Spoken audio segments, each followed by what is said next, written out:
قادری صاحب کو نائب ناظم اعلیٰ سینٹرل پنجاب تاریخ میناج القرآن انٹرنیشنل زوردار تلائیبنگ کے ساتھ ویلکم کرتا ہوں جناب محترم المقام عزت مآب حضرت مولانا علامہ رانا محمد عزیز قادری صاحب کو آئے ہماری محفل کو چاند لگا دیئے بہت شکریہ بہت مہربانی ویلکم ست بسم اللہ جی آیا نہیں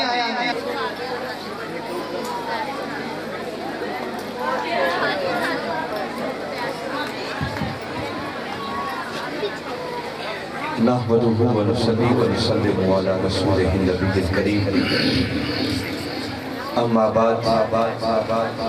فاعوذ باللہ من الشیطان الرجیم بسم اللہ الرحمن الرحیم قال اللہ تبارک و تعالی فی القرآن المجید ان الذین آمنوا وعملوا الصالحات لهم اجر غیر ممنون صدق اللہ العظیم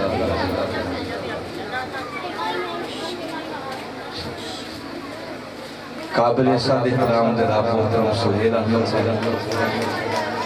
principal paradise education system Bawana اور واجب الاحترام جناب باجی رقیہ صاحب صدر منہاج القرآن ویمن لیگ ضلع چنیوٹ دیگر قابل صادق احترام علماء کرام معزز مہمانان گرامی اور آج کی اس عظیم الشان محفل میلاد مصطفیٰ صلی اللہ علیہ وسلم میں موجود جملہ خواتین و حضرات، اللہ رب العزت کا لاکھ شکر ہے کہ جس نے اپنی توفیق کے پاس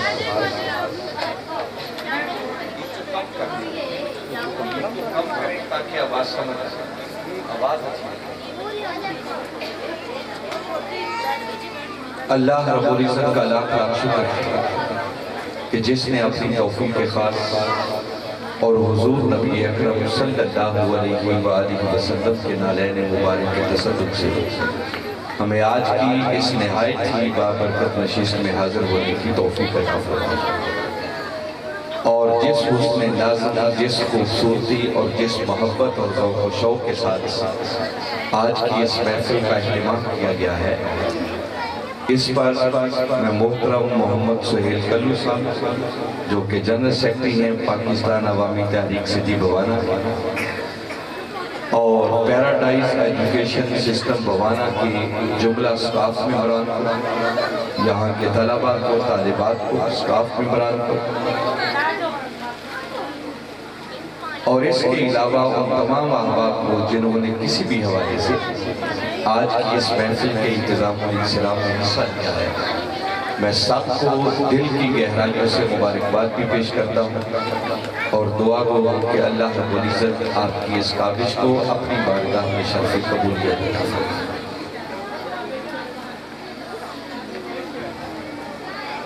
ہماری خوش نصیبی ہے کہ اللہ رب العزت نے ہماری زندگیوں کے اندر ہمیں ایک مرتبہ پھر اپنے محبوب مکرم صلی اللہ علیہ وسلم کی ولادت باسعادت کا یہ عظیم مہینہ عطا فرمایا اور اس ماہ مبارک کے اندر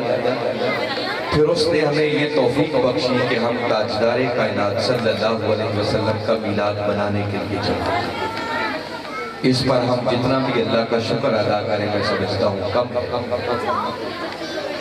میں نے آج کی اس نشست میں گفتگو کے عنوان کے طور پر جو ایک آیت کریمہ تلاوت کرنے کا شرف حاصل کیا ہے، اس میں اللہ رب العزت نے ارشاد فرمایا ان الذین آمنوا وعملوا الصالحات، فرمایا بے شک وہ لوگ جو ایمان لائے اور جنہوں نے اعمال صالحہ کو اپنی زندگی کا وتیرہ اور شعار بنا دیا۔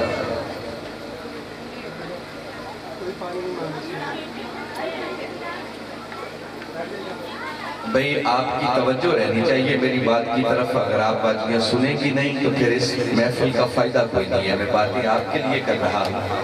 تھوڑی دیر کے لیے بچوں کے آنے جانے کا سلسلہ اچھا کیا، آپ ذرا تھوڑا سا کنٹرول رکھیں اور باقی دھیان سے سنیں تاکہ آنے کا مقصد انشاءاللہ میرے بعد خصوصی خطاب باجی رقیہ کا ہوگا اور وہ پھر آپ کی زبان میں آپ کے علاقے کی ترجمانی میلاد پاک پر گفتگو کریں گے۔ میں بس ایک اہم بات آپ سے کر رہا ہوں، اس کو بڑی توجہ اور دھیان سے سنیں۔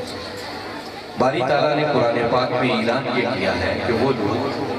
جو ایمان لائے اور ایمان کے ساتھ ساتھ پھر جنہوں نے اپنے اعمال کو اچھا کر لیا وَعَمِلُوا الصَّالِحَاتِ، فرمایا یہ وہ خوش نصیب ہیں لَهُمْ أَجْرٌ غَيْرُ مَمْنُونٍ، کہ جن کو پھر اللہ کی بارگاہ سے اجر وہ ملے گا جو اجر کبھی ختم ہونے والا ہے۔ ایسی کامیابی اللہ ان کو عطا کرے گا کہ جس پر کامیابی ابھی رشک، جس کا مطلب یہ ہے کہ اگر کوئی انسان خواہ وہ مرد ہے یا عورت ہے، اگر وہ کامیابی چاہتی ہیں کہ اس دنیا میں بھی کامیاب ہو جائیں، آخرت میں بھی کامیاب ہو جائیں، تو کامیابی اس خوش نصیب کو ملے گی جس کے اندر دو خوبیاں ہوں، ایک ایمان ہونا چاہیے اور ایمان کے ساتھ ساتھ اعمال صالحہ ہونا چاہیے، بندے کے اعمال اچھے ہونے چاہیے۔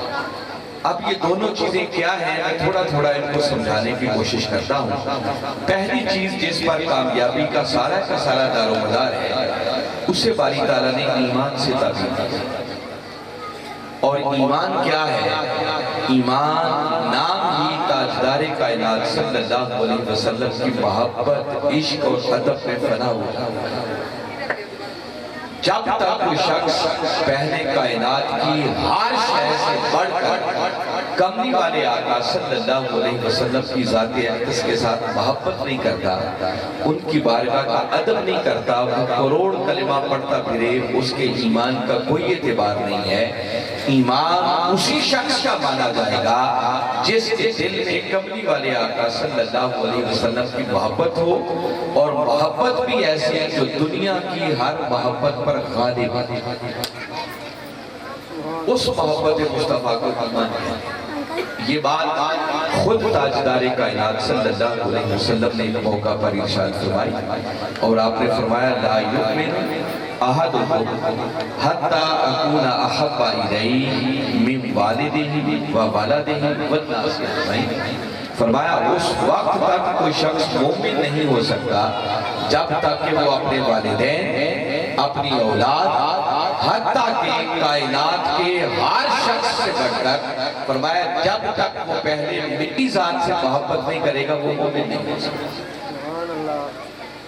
اور محبت بھی ایسی میں نے بتایا کہ یہ نہیں فرمایا کہ والدین کی طرح محبت کرنی ہے، اولاد کی طرح محبت کرنی ہے، نہیں، فرمایا والدین کی محبت نیچے رہ جائے، اولاد کی محبت پیچھے رہ جائے، دنیا کی کوئی محبت جس محبت کا مقابلہ نہ کر سکے، اگر تاجدار کائنات صلی اللہ علیہ وسلم کی ذات اقدس کے ساتھ ایسی محبت ہے تو اس محبت مصطفیٰ کو ایمان ہے۔ اگر ہم چاہتے ہیں کہ صحیح معنوں میں سچے اور پکے مومن بن جائیں اور ہمیں ایمان کی دولت نصیب ہو جائے، تو ایمان صرف اس خوش نصیب کو نصیب ہوتا ہے جس کے دل میں پہلے کملی والے آقا صلی اللہ علیہ وسلم کی محبت اور عشق پیدا ہو۔ اب اس بات کو اگر سمجھنا ہو تو میں بڑا آسان کر کے چند باتیں آپ کو بتانا چاہتا ہوں کہ کسی کے ذہن میں خیال آیا کہ کیا تاجدار کائنات صلی اللہ علیہ وسلم کی ذات اقدس کے ساتھ ایسی محبت کرنا ممکن ہے کہ جس کی سامنے والدین کی محبت بھی نیچے رہ جائے، اولاد کی محبت بھی پیچھے رہ جائے، کاروبار بھی یاد نہ رہے، مال و دولت یاد نہ رہے، کاروبار یاد نہ رہے، تو ایسی محبت تاجدار کائنات صلی اللہ علیہ وسلم سے کرنا کیا پریکٹیکلی عملاً ممکن ہے یا نہیں ہے؟ ایک بات تو یہ یاد رکھیں کہ اللہ اور اس کا رسول صلی اللہ علیہ وسلم کبھی کوئی ایسا حکم نہیں دیتے جس پر عمل کرنا ممکن نہ ہو۔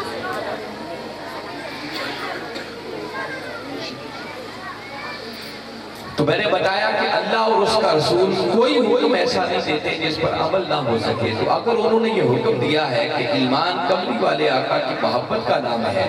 اور ایسی محبت جو دنیا کی ہر محبت پر غالب آ جائے، تو اس کا مطلب یہ محبت کرنا ممکن ہے۔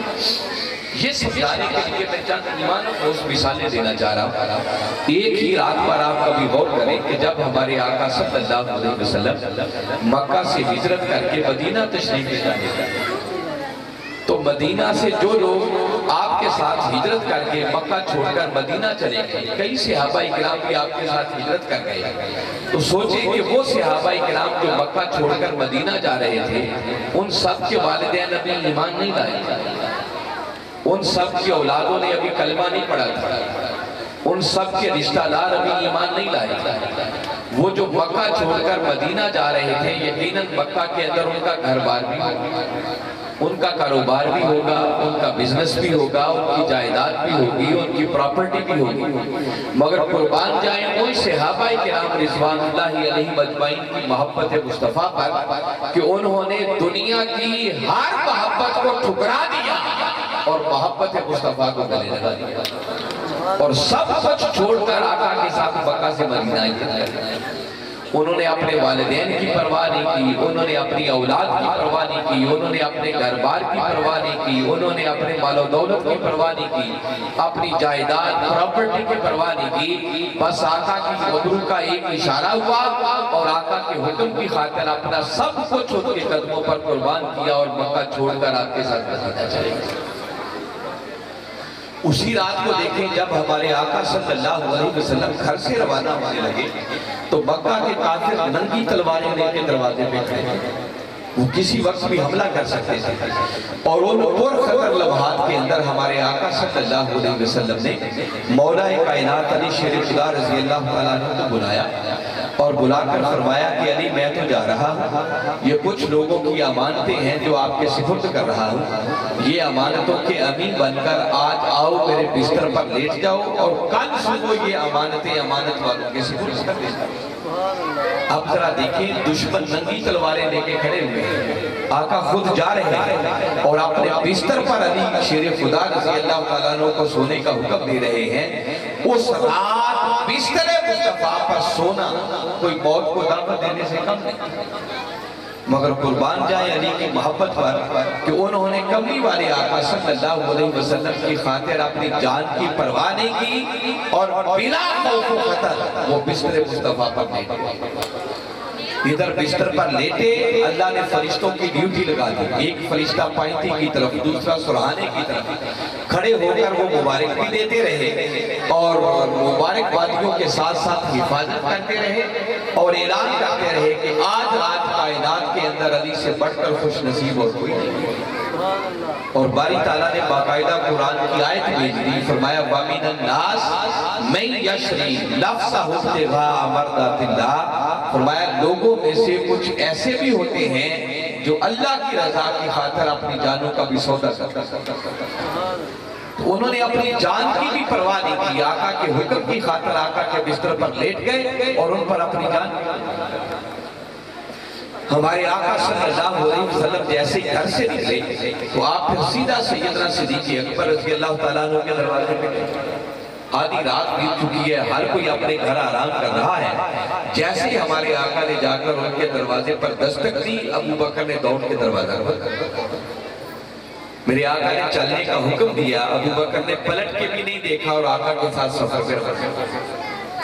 جس طرح اس رات بستر مصطفیٰ پر سونا موت کو دعوت دینے سے کم نہیں تھا، اسی طرح اس رات میرے آقا کے ساتھ سفر پر نکلنا یہ بھی کوئی موت کو دعوت دینے سے کم نہیں تھا۔ مگر قربان جائیں ابو بکر کی محبت پر وفاداری پر، وہ جب آقا کو لے کر غار ثور کی طرف جا رہے تھے تو راستے میں جانے کا منظر ایسا تھا کہ ابو بکر دوڑ کے کبھی آقا کے آگے ہو جاتے ہیں، کبھی پیچھے ہو جاتے ہیں، کبھی دائیں ہو جاتے ہیں، کبھی بائیں ہو جاتے ہیں۔ ہمارے آقا نے پوچھا کہ ابو بکر آرام سے کیوں نہیں چلتے؟ کبھی پہلے ایسا نہیں ہوا تو عرض کرتے ہیں آقا دشمن پیچھے لگا ہوا ہے، جب مجھے خیال گزرتا ہے کہ دشمن کہیں آگے سے حملہ نہ کر دیں تو میں دوڑ کے آگے آ جاتا ہوں کہ جان جائے تو ابو بکر کی جائے مگر میرے مصطفیٰ کو کوئی تکلیف نہ ہو۔ یہ ان کی آقا کی ذات اقدس کے ساتھ محبت تھی، حتیٰ کہ غار ثور آ گئے، صدیوں پرانی غار جب غار کے اندر داخل ہونے لگے تو پھر سیدنا صدیق اکبر رضی اللہ تعالیٰ عنہ عرض کرتے ہیں کہ آقا آج غار میں پہلے آپ نہیں جائیں گے بلکہ غار میں پہلے میں جاؤں گا۔ ابو بکر آپ پہلے کیوں جائیں گے؟ کہ آقا یہ پرانی غار معلوم نہیں کوئی اندر جان لیوا چیز بیٹھی ہوئی، تو پہلے میں جاتا ہوں غار کا جائزہ لیتا ہوں تاکہ اندر میں کوئی جان لیوا چیز بیٹھی ہو تو جان جائے، تو ابو بکر کی جائے کرے مصطفیٰ کو کوئی تکلیف نہیں۔ یہ ابو بکر کی محبت تھی تاجدار کائنات صلی اللہ علیہ وسلم کے ساتھ۔ پھر آپ نے وہ واقعہ سن رکھا ہوگا کہ غار کے اندر گئے، جگہ جگہ سوراخ تھا، ابو بکر کے پاس جو کپڑے تھے پھاڑ پھاڑ کر وہ سوراخ بند کرتے رہے، بل آ کر ایک بچ گیا، جب کوئی کپڑا نہ بچا تو وہاں پر انہوں نے اپنا پاؤں رکھ دیا۔ کملی والے آقا صلی اللہ علیہ وسلم غار کے اندر داخل ہوئے اور سیدنا صدیق اکبر رضی اللہ تعالیٰ عنہ کی گود میں اپنا سر انور رکھا، آنکھیں بند کر کے لیٹے۔ اب وہاں ایک اژدہا تھا، سانپ تھا بہت بڑا، وہ سیدنا صدیق اکبر کی ایڑی پر ڈنگ مار رہا تھا، مگر ان کی محبت اور عشق کا عالم یہ ہے کہ اپنی جان کی پرواہ نہیں کر رہے اور آقا کی خاطر ایڑی اس سوراخ سے ہٹا نہیں رہے کہ کہیں ایسا نہ ہو کہ کوئی جان لیوا چیز ہو تو میرے مصطفیٰ کو کوئی تکلیف ہو۔ یہ کملی والے آقا صلی اللہ علیہ وسلم کی محبت اور عشق۔ یہ باجی جو پانی پلا رہی ہیں بھائی، باجی آپ ہی بیٹھ جائیں، کوئی ابھی کربلا نہیں ہے اور گرمیوں کا موسم کو ہے نہیں ہے، اس سے توجہ بڑھتی ہے، بس تھوڑی دیر کے لیے جب میں گفتگو ختم کروں تو پھر ضرور پانی پلائیں سب کو۔ تو میں یہ صرف محبت کی چند واقعات اور داستانیں سنا رہا ہوں کہ آقا کے ساتھ دنیا کیسے محبت ہے۔ پھر دیکھیے مال انسان کو بڑا پیارا ہوتا ہے اور قرآن کہتا ہے کہ اپنے مال سے بھی بڑھ کر نبی سے محبت ہے۔ کئی بار ایسا ہوتا ہے ہمارے آقا صلی اللہ علیہ وسلم جہاد کے لیے جب کوئی لشکر روانہ ہوتا تو میرے آقا اعلان کرتے کہ بھئی جہاد کے لیے لشکر جا رہا ہے، لاؤ اللہ کے دین کے لیے کیا پیش کریں۔ کوئی صحابی جاتا وہ اپنی وسعت کے مطابق جتنی توفیق وہ دلاتا۔ عمر فاروق رضی اللہ تعالیٰ عنہ گئے، گھر کا آدھا مال لا کر انہوں نے آقا کے قدموں میں پیش کر دیا۔ میرے آقا نے پوچھا کہ عمر گھر والوں کے لیے کیا چھوڑ گیا ہے؟ عرض کرتے ہیں آقا آدھا گھر والوں کے لیے چھوڑ آیا ہے اور آدھا لا کر آپ کے قدموں میں پیش کر دیا۔ تھوڑی دیر بعد وہ پروانہ چلا کے مصطفی سیدنا صدیق اکبر رضی اللہ تعالیٰ عنہ بھی تشریف لائے۔ آپ نے جب جو کچھ تھا لا کر پیش کیا تو میرے آقا نے ان سے بھی وہی سوال کیا اور پوچھا ماں کیتا لِأَهْلِكَ یا ابا بکر، کہ ابو بکر گھر والوں کے لیے کیا چھوڑ گیا ہے؟ تو عرض کرتے ہیں کہ آقا جو دنیا کی معلومات تھی وہ تو لا کر میں نے آپ کے قدموں میں پیش کر دیا، تو رہ گئے گھر والے، تو گھر والوں کے لیے اللہ اور اس کا رسول چھوڑ کر ہے۔ گھر میں کوئی ایک چیز بھی بچا کر نہیں رکھی، حتیٰ کہ چلتے ہوئے دیواروں پہ بھی ہاتھ مار رہے ہیں۔ کسی نے پوچھا ابو بکر آپ کیا تلاش کر رہے ہو؟ عرض کرتے ہیں کہ یاد پڑتا ہے کوئی سوئی یہاں لگائی تھی، چاہتا ہوں وہ بھی نہ رہ جائے، آج گھر کی ہر چیز آقا کے قدموں پر قربان ہو۔ یہ صحابہ کرام کی محبت تھی کملی والے آقا صلی اللہ علیہ وسلم کی ذات اقدس کے ساتھ۔ پھر اولاد سے بڑا پیار ہوتا ہے، مگر ایمان کسی کو تب ملتا ہے جب اپنی اولاد، اپنے مال، اپنی جان، ہر شے سے بڑھ کر آقا کی ذات سے بڑھ کر۔ غزوہ بدر حق و باطل کا پہلا واقعہ تھا اور میدان جنگ کے اندر صحابہ کرام رضوان اللہ علیہم اجمعین جن سے جنگ کر رہے تھے وہ کوئی غیر نہیں تھے، مقابلے میں اپنے رشتہ دار جنہوں نے ابھی کلمہ نہیں پڑھا تھا، جو ایمان نہیں لائے۔ کسی کا باپ مقابلے میں ہے، کسی کا بیٹا مقابلے میں ہے، کسی کا چچا مقابلے میں ہے، کسی کا کوئی رشتہ دار مقابلے میں ہے۔ سیدنا صدیق اکبر رضی اللہ تعالیٰ عنہ مسلمانوں کی طرف سے میدان جنگ میں اور ان کا اپنا سگا بیٹا، حقیقی بیٹا جس نے ابھی کلمہ نہیں پڑھا تھا، وہ کافروں کی طرف سے مدد مقابل جنگ لڑ رہا تھا۔ جب مسلمانوں نے جیت لی، کافر بھاگنے میں مجبور ہو گئے۔ کچھ عرصے کے بعد آپ نے اس بیٹے نے کلمہ پڑھ لیا، وہ بھی مسلمان ہو گئے۔ آپ ایک دن باپ بیٹا اکٹھے بیٹھے ہیں اور بیٹا باپ سے کہتا ہے کہ ابا جان میدان بدر میں جب جنگ ہو رہی تھی تو آپ 3 مرتبہ میری تلوار کی زد میں آئے، اگر میں چاہتا تو تلوار کا وار کر کے آپ کا سر قلم کر سکتا، مگر میں نے ہر مرتبہ آپ کو باپ سمجھ کے چھوڑ دیا۔ یہ بات سنی تو وہ پروانہ چراغ مصطفی سیدنا صدیق اکبر رضی اللہ تعالیٰ عنہ فرمانے لگے کہ بیٹے وہ حالت کفر میں تیری کیفیت تھی کہ تو نے مجھے باپ سمجھ کر چھوڑ دیا، مگر اللہ کی عزت کی قسم اگر تو ایک مرتبہ بھی میری تلوار کی زد میں آ جاتا تو تجھے بیٹا سمجھ کے نہ چھوڑتا بلکہ دشمن مصطفیٰ سمجھ کے تیرا سر قلم کرتا۔ یہ ان صحابہ کرام کی آقا کے ساتھ محبت تھی کہ جب بات کملی والے آقا صلی اللہ علیہ وسلم کی آ جاتی تو پھر کسی شے کی پرواہ نہیں کرتے تھے، سب کچھ آقا کے قدموں پر قربان کرنے کے لیے تیار۔ تو جب تک اس درجے میں تاجدار کائنات صلی اللہ علیہ وسلم کی ذات اقدس کے ساتھ دل میں محبت نہ ہو تب تک کسی کو ایمان نہیں، اور جب تک ایمان میسر نہ آئے کامیابی ایک رستے پر انسان ایک قدم بھی چلنے کے قابل نہیں۔ اور دوسری چیز کامیابی کے لیے جو باری تعالیٰ نے اس مقام پر فرمائی وہ ہے وَعَامِلُ الصَّالِحَاتِ۔ جگہ جگہ پر قرآن پاک میں باری تعالیٰ نے ایک ہی بات کی ہے کہ اگر کامیابی چاہتے ہو تو دو چیزیں چاہیے، ایک ایمان چاہیے، دوسرا اعمال صالحہ، نیک اعمال چاہیے، اچھے عمل چاہیے۔ جس طرح میں نے بتایا کہ ایمان کملی والے آقا صلی اللہ علیہ وسلم کی محبت کا نام ہے، عشق کا نام ہے، ادب کا نام ہے، اسی طرح یاد رکھیں کہ اعمال صالحہ یہ تاجدار کائنات صلی اللہ علیہ وسلم کی سیرت طیبہ پر عمل کرنے کا نام ہے۔ جو کچھ ہمارے آقا دین لے کر آئے، جو انہوں نے آ کر ہمیں زندگی گزارنے کا رنگ ڈھنگ سکھایا کہ اٹھنا کیسے ہے، بیٹھنا کیسے ہے، سونا کیسے ہے، جاگنا کیسے ہے، والدین کے حقوق کیسے ادا کرنے ہیں، شوہروں کے حقوق کیسے ادا کرنے ہیں، رشتہ داروں کے حقوق کیسے ادا کرنے ہیں، بچوں کے حقوق کیسے ادا کرنے ہیں، اپنے پڑوسیوں سے کیسے پیش آنا ہے، کافروں سے کیسے پیش آنا ہے، مسلمانوں سے کیسے پیش آنا ہے، زندگی کیسے گزارنی ہے، یہ سارا رنگ ڈھنگ سکھانے کے لیے اللہ نے اپنے محبوب مکرم صلی اللہ علیہ وسلم کو بھیجا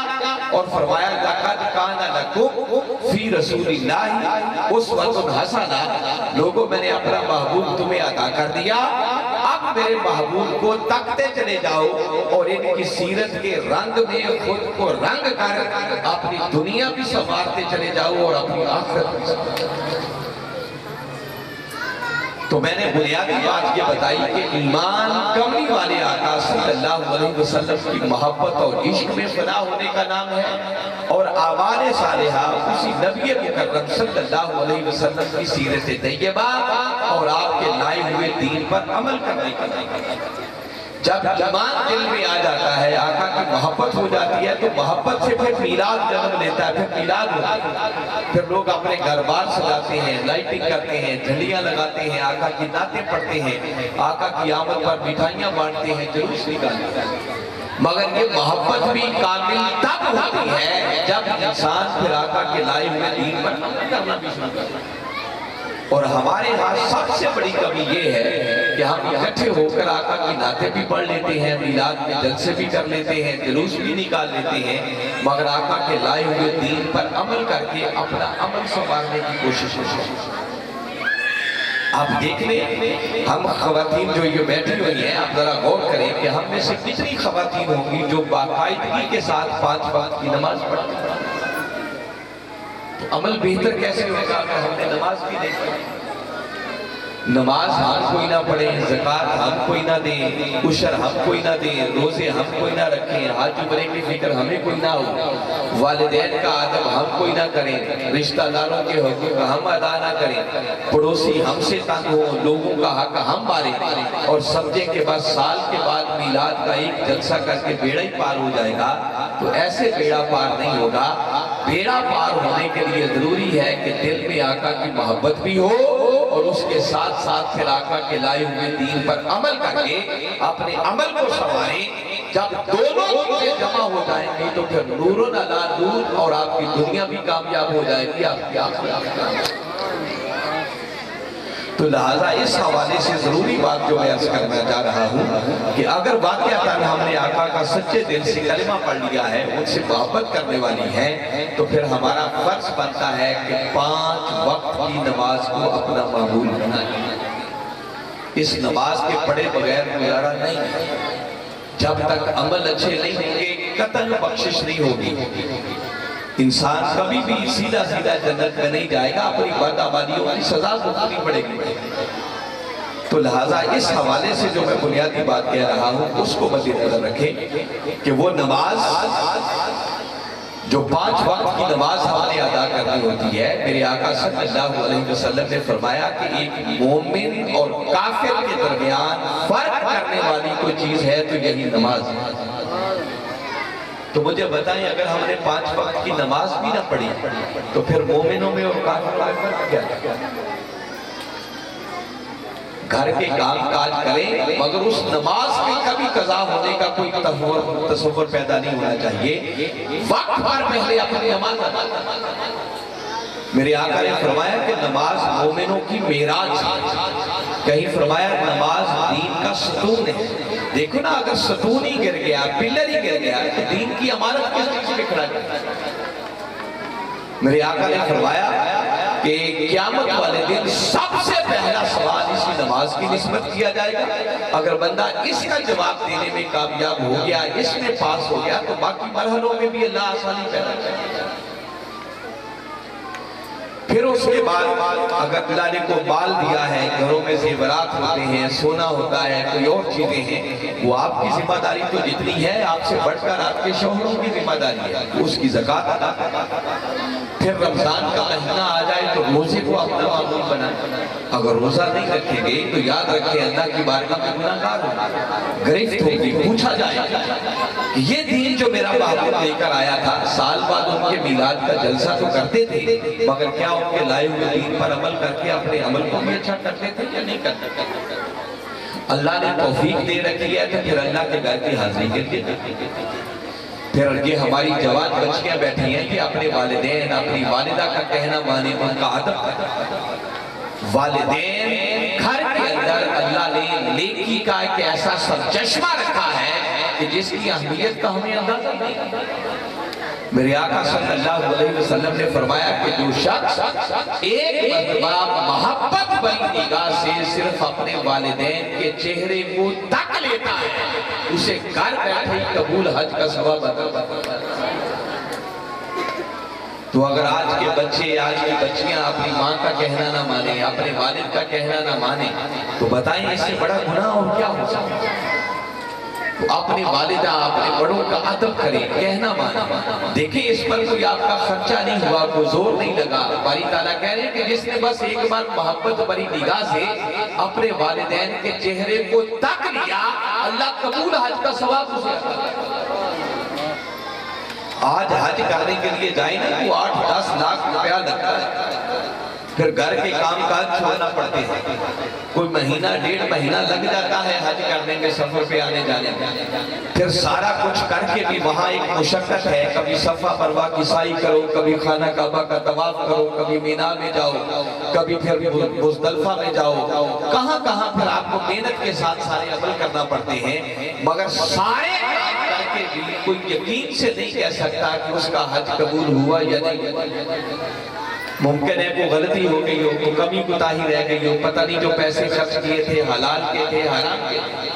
مگر یہ اللہ نے کتنا کرم کیا، فرمایا تمہارے گھر کے اندر جو تمہارے والدین ہیں اگر ان کرو گے، محبت بری نگاہ سے ان کو دیکھو گے تو ایک بار دیکھنے پر تمہیں گھر بیٹھے قبول حج کا ثواب عطا.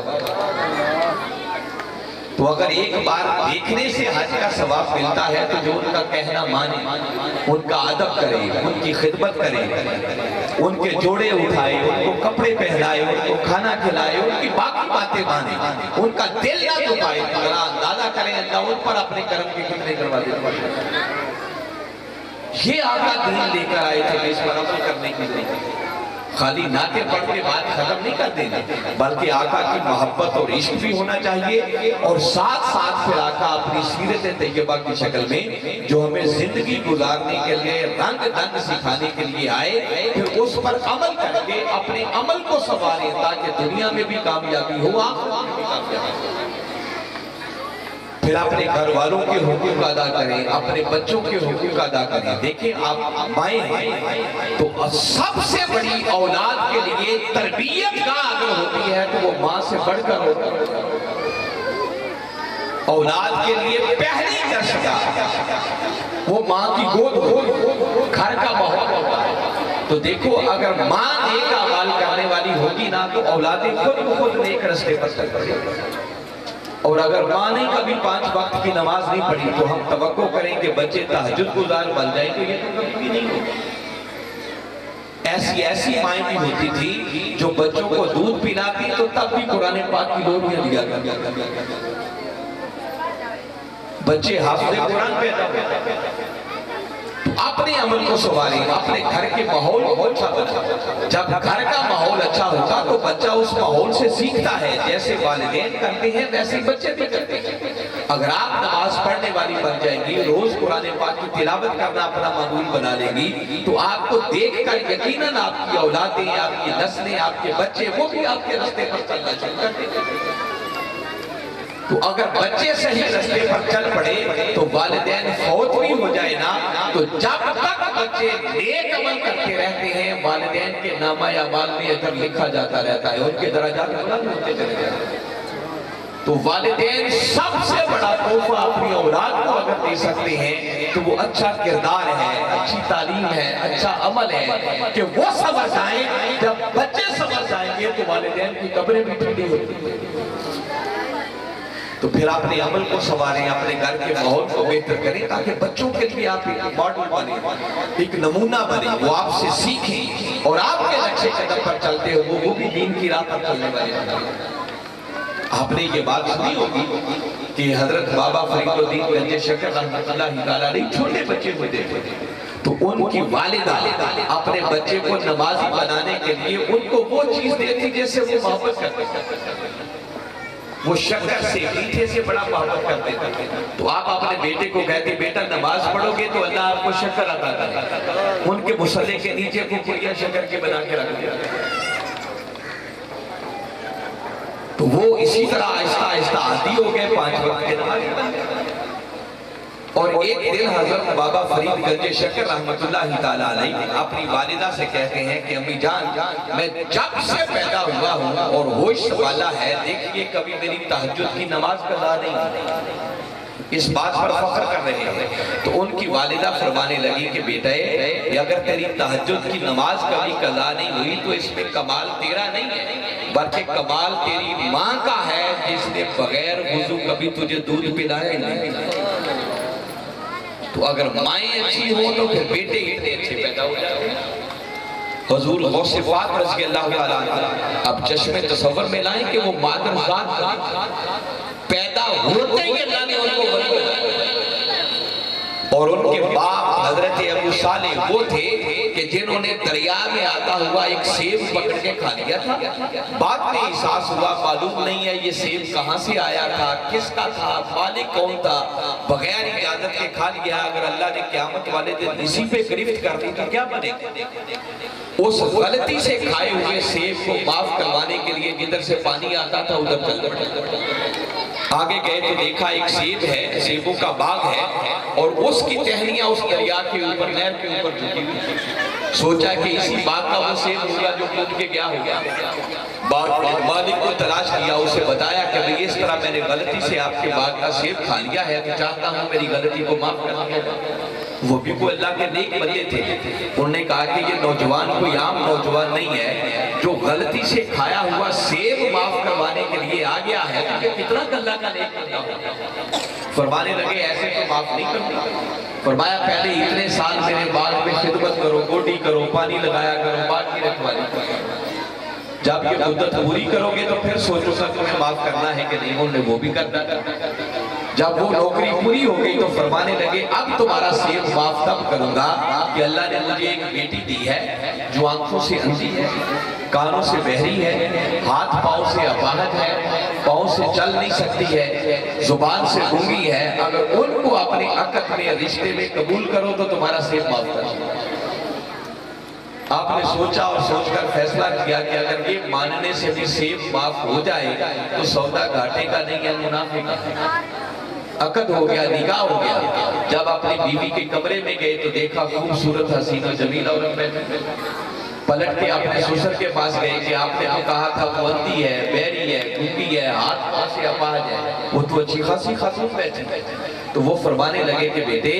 میں نے اندھی اس لیے کہا تھا کہ یہ میری وہ بیٹی ہے جس نے آج تک غلط نگاہ سے کسی غیر محرم کو دیکھا ہے۔ بیری اس لیے کہا تھا کہ کوئی غلط آواز اپنے کانوں میں آنے نہیں دی ہے۔ ہاتھ پاؤں سے اپاہج اس لیے کہا تھا کہ کبھی برائی کی طرف اپنے قدموں سے چل کر گئی نہیں ہے۔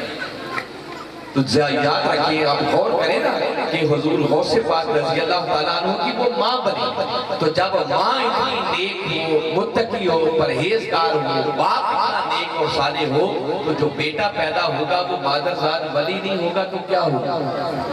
نعرہ تکبیر، نعرہ رسالت، نعرہ حیدری۔ تو میں یہ بنیادی بات بتا رہا ہوں کہ اگر مائیں صبر لائیں تو پھر قوم اچھی قومیں دنیا میں اس طرح سے۔ لہذا آپ اپنے کردار پر توجہ دیں، اپنے آپ کو سنواریں، اپنے آپ کو بدلیں، جس سے آپ کی دنیا بھی سنورے، آپ کی آخرت بھی سنورے، پھر آپ کی اولادیں سنوریں۔ اور جب تک اولادیں نیک عمل کرتی رہیں گی آپ کے نامہ اعمال میں نیکیاں لکھی جاتی رہیں گی۔ دیکھیں نا، دن بھر گھر کے کام کاج بھی کریں اور ساتھ درود پاک کثرت سے پڑھتے رہیں، اس پر تو کوئی زور نہیں لگنا۔ وہ کہتے ہیں نا، دل کار بلے تھے ہاتھ یار بلے، یعنی اپنے کام کاج میں بھی مصروف رہیں۔ اگر قرآن پاک زبانی آتا ہے، قرآن پاک کی تلاوت کریں۔ آپ کہانیاں پڑھتی ہیں نا، خواتین چکی پیستی تھی اور چکی پیستے پیستے ساتھ قرآن پاک کی تلاوت کیا کرتی ہیں۔ سیدہ کائنات فاطمہ زہرا سلام اللہ علیہ اپنے بچوں کو قرآن کی لوریاں دے دے کر جوان کی۔ یہ وجہ تھی کہ جب اس تربیت میں بچے بڑے پلے جوان ہوئے تو امام علی مقام امام حسین علیہ السلام کا سر تن سے جدا ہے، نیزے کے نوک پر سوار ہے، مگر پھر بھی ہونٹوں پر قرآن کی آیات کی تلاوت ہے۔ پھر مسئلے سمجھ جاتا ہے۔ یہ وہ سیدہ کائنات ہے کہ جب رات دیکھیں نا، آج تو بڑی سہولتیں آ گئی، اس دور میں یہ کو موٹریں نہیں لگی ہوتی تھی، کپڑے دھونے والی مشینیں کوئی نہیں ہوتی تھی، پیسا پسایا کو آٹا نہیں ملا کرتا تھا، ہاتھ سے چکی چلا کر پیستی تھی، گھر کے کام کاج ہوتی تھی، مگر سارے کام کاج کر کے اس کے باوجود سیدہ کائنات فاطمہ زہرا سلام اللہ علیہ آپ کی عبادت گزاری کا عالم یہ ہوتا کہ سردیوں کی لمبی لمبی راتیں ہوتی، اپنے مولا کے حضور جب عبادت کے لیے حاضر ہوتی تو ایک ہی سجدہ اتنا لمبا ہوتا کہ مؤذن صبح فجر کی اذان کہتے ہیں۔ جب اذان کی آواز کانوں میں پڑتی تو ایک سر کر کر سجدے سے سر اٹھاتی اور عرض کرتی کہ مولا تو نے کتنی چھوٹی راتیں بنائی ہیں کہ تیری فاطمہ جی بھر کے ایک سجدہ بھی ادا کیا۔ یہ خواتین تھی جنہوں نے اللہ کی بندگی کا حق ادا کیا، اور اللہ ایسے لوگوں کے بارے میں کہتا ہے وَالَّذِينَ يَبِيتُونَ لِرَبِّهِمْ سُجَّدًا وَقِيَامًا، میرے بندے وہ ہیں کہ جن کی راتیں کبھی سجدوں میں بیت جاتی ہیں، کبھی قیام میں بیت جاتی ہیں۔ تو اس عبادت گزاری کو اپنی زندگی کا وسیلہ اختیار بنا،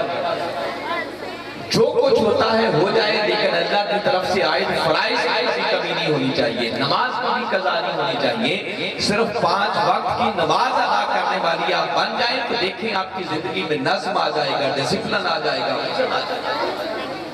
ہر روز صبح سویرے اٹھے، ہم گھروں میں دیکھتے رہے ہیں خواتین کا معمول ہوتا تھا، سب سے پہلے گھر میں خاتون اٹھتی ہے، تہجد کی نماز ادا کرتی ہے، وہ دن چڑھنے سے پہلے نماز پڑھتی، قرآن پڑھتی، وہ دودھ کا کام، جانوروں کا دودھ دھونا، پھر وہ رڑکنا اور لسی بنانا اور دہی بنانا، سب یہ آدھے کام کو سورج نکلنے سے پہلے کر لیا کرتے ہیں، اور ساتھ ساتھ بقیہ معاملات کی جاری ہے،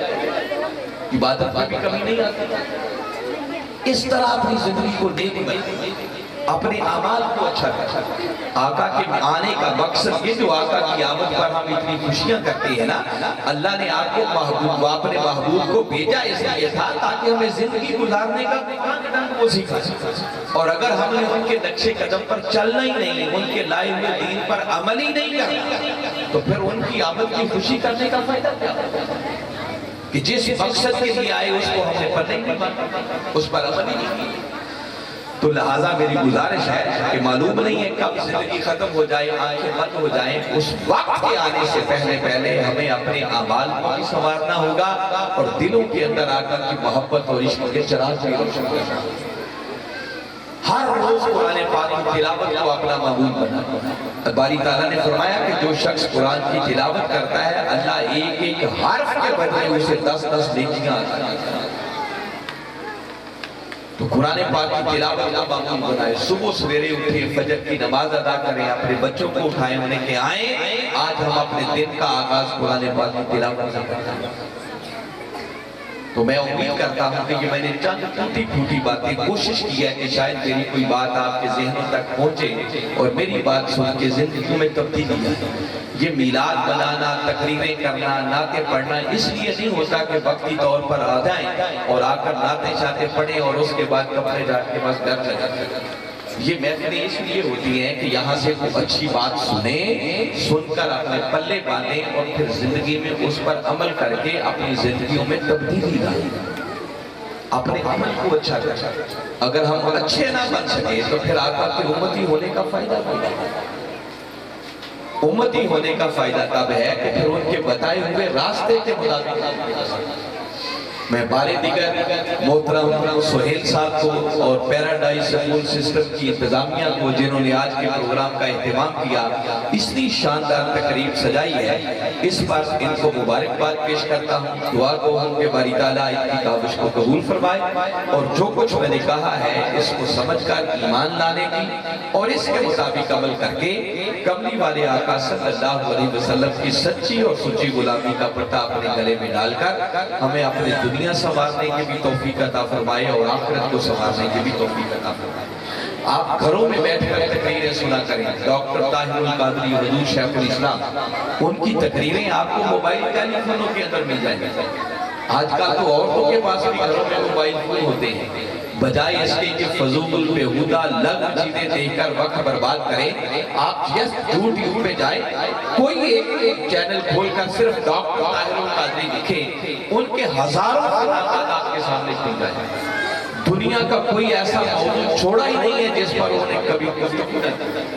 تو آپ روز اپنے بچوں کو بٹھائیں، گھر والوں کو جمع کریں، آدھے گھنٹے کے لیے بیٹھ جایا کریں، گھر میں ایک کمرہ اچھا مختص کر لیں، صاف ستھرا رکھیں کہ یہاں بس ہم نے نماز پڑھنی ہے، یہاں بیٹھ کے قرآن پاک کی تلاوت ہوگی اور قبلہ کی تلاوت سنا کریں۔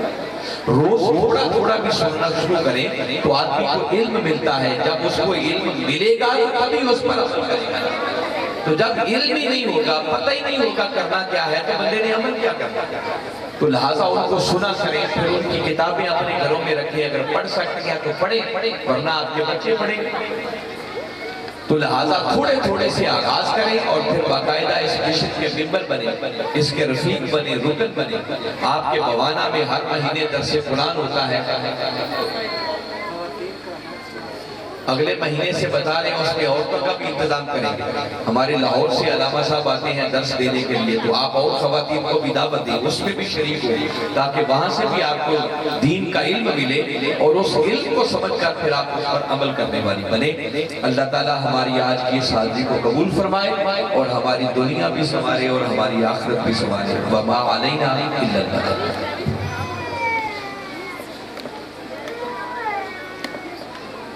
بہت شکریہ حضرت علامہ رانا محمد حفیظ قادری صاحب کا، اور میں سمجھتا ہوں کہ آپ لوگوں کا بھی بہت شکریہ